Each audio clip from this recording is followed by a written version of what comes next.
Regressive way of taxation قرار دے رہے ہیں پچھلے وزیر خزانہ اس کو۔ میرے ساتھ علی گوہر بلوچ صاحب موجود ہیں، رہنما مسلم لیگ نون، عثمان ڈار صاحب رہنما تحریک انصاف، اور خرم شہزاد صاحب معاشی تجزیہ کار۔ بہت بہت شکریہ آپ تینوں مہمانوں کا۔ خرم شہزاد صاحب، سب سے پہلے تو مجھے یہ بتائیں، عوام کے کنسرن کی سب سے اہم اور امپورٹنٹ چیز یہی ہے کہ مہنگائی کتنی ہوگی۔ حکومت نے کہا کہ 11.5%، جبکہ جو ہمارے پاس ایس پی آئی موجود ہے وہ ریسنٹ ایس پی آئی کہتا ہے کہ 24% مہنگائی ہے۔ تو حکومت جو یہ بجٹ میں بتا رہی ہے کہ 11.5% ہوگی، اس نمبر پہ یقین کیا جا سکتا ہے کسی بھی طریقے سے؟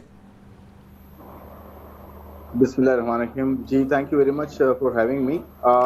دیکھیں، جہاں تک مہنگائی کا تعلق ہے تو مہنگائی 11.5% سے کافی زیادہ ہونی ہے اور ایکسپیکٹڈ بھی ہے۔ یہ تقریباً کوئی 13 سے 15% کے قریب رہ سکتی ہے اگلے اس پورے سال کی جو نیا شروع ہونے جا رہا ہے جولائی 1 سے۔ تو اس کی وجوہات 2 دن میں آپ کو بتا دیتا ہوں۔ ایک تو یہ کہ ابھی جو پیٹرولیم پروڈکٹ پرائسز میں اضافہ کیا گیا ہے، جو سبسڈی کو جو ہے وہ کم کیا گیا ہے 2 مرتبہ، اور ابھی مزید ہونا ہے، تو اس کا امپیکٹ فرسٹ راؤنڈ امپیکٹ ہوتا ہے کہ ایک تو ڈائریکٹ امپیکٹ ٹرانسپورٹیشن پہ آتا ہے، دوسرا یہ ہوتا ہے کہ آپ کا انڈائریکٹ امپیکٹ ہوتا ہے۔ ہر چیز اس کی ریفلیکشن پھر ہوتی ہے، جو بزنسز ہوتے ہیں وہ پاس آن کرتے ہیں ٹھیک کہ اگر کوئی چیز ایک جگہ سے دوسری جگہ پہنچتی ہے تو اس کے اندر ایک ٹرانسپورٹیشن کی کاسٹ ڈائریکٹ ہوتی ہے، یا بجلی بنتی ہے تو اس کی ڈائریکٹ کاسٹ ہوتی ہے، وہ پاس آن کی جاتی ہے۔ اس کے ساتھ ساتھ جو پروڈکٹ ہوتی ہے اس میں آہستہ آہستہ ٹرانسلیٹ ہوتا ہے ود ٹائم۔ یہ 3 سے 4 مہینے آپ کو اس کا impact first round and second round impact نظر آئے گا، جو کہ اس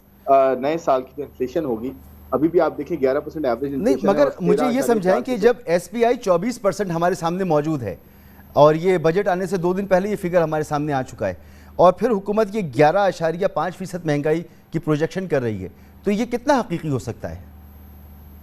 جی میں وہی آپ کو ایکسپلین کرنا چاہ رہا ہوں، اگر آپ مجھے 1 منٹ دے دیں پلیز۔ دیکھیں، ایک تو میں نے کہا کہ 13 سے 15% تک کی مہنگائی ہو سکتی ہے، اور ود ان منتھس 20% بھی پہنچ سکتی ہے، لیکن ایوریج آپ کے پاس 13 سے 15% مہنگائی ہو سکتی ہے۔ اور اس میں خاص طور پہ جو فوڈ انفلیشن ہے وہ ابھی بھی زیادہ ہے، 20% کے قریب ہے، تو وہ زیادہ رہ سکتی ہے جو ایک عام آدمی کو ہٹ کر سکتی ہے۔ دوسری بات یہ مجھے لگتا ہے کہ گورنمنٹ کی جو ایکسپیکٹیشنز ہیں وہ شاید اس لیے 11.5، جو کہ آف کورس اتنی زیادہ ریئلسٹک نہیں ہے، 12، 12.5، 13% ہونی چاہیے تھی ایکسپیکٹیشنز بھی، وہ شاید اس پہ بیس کیا ہے کہ آگے جاتے ہوئے انٹرنیشنل مارکیٹ میں کموڈٹی پرائسز آہستہ آہستہ کول ڈاؤن ہوں گی، اور یہ اس کی ایکسپیکٹیشنز ہیں کہ آگے جا کے 3 سے 6 مہینے میں خاص کر جو آئل ہے، دیکھیں 2 اشیاء کی جو نا اس وقت قیمتیں بہت اوپر ہیں، کھانے پینے کی اور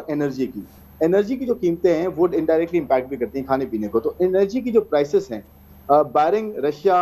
یوکرین کانفلکٹ، آپ کے یہاں اوپیک نے یہ کہا ہے کہ آئل کی پروڈکشن بڑھائیں گے، پھر یہ کہا گیا ہے کہ انٹرنیشنل مارکیٹ میں یہ ہو رہا ہے کہ انٹرسٹ ریٹس کو بڑھایا جا رہا ہے۔ جب بھی شرح سود بڑھائی جاتی ہے تو ڈیمانڈ جو ہوتی ہے چیزوں کی وہ آہستہ آہستہ کم ہونا شروع ہوتی ہے، کیونکہ لوگوں کے ہاتھ میں کم پیسے ہوتے ہیں، آہستہ آہستہ وہ ریپے زیادہ کرتے ہیں، خرچ کم کرتے ہیں، تو آہستہ آہستہ آئل کی ڈیمانڈ نیچے آئے گی۔ تو آئل ہو سکتا ہے $100 سے نیچے آ جائے، جو کہ ایک اچھا جو ہے وہ سائن ہوگا اس چیز کا کہ ہم امپورٹ کرتے ہیں تقریباً 30% حصہ اپنے ٹوٹل امپورٹس کا انرجی میں خالی۔ تو اس وجہ سے مجھے لگتا ہے کہ انفلیشن سیکنڈ ہاف، اس سال جو نیا شروع ہو رہا ہے اس کا سیکنڈ ہاف، جنوری سے لے کر اگلے جون تک تھوڑا سا کول ڈاؤن ہوگی چیزیں، لیکن لارجلی جیسے میں نے کہا کہ 13 سے 15% سے مہنگائی کم نہیں ہوگی، بلکہ اس سے زیادہ ہونے کی توقع زیادہ ہوگی۔ اور ایک عام آدمی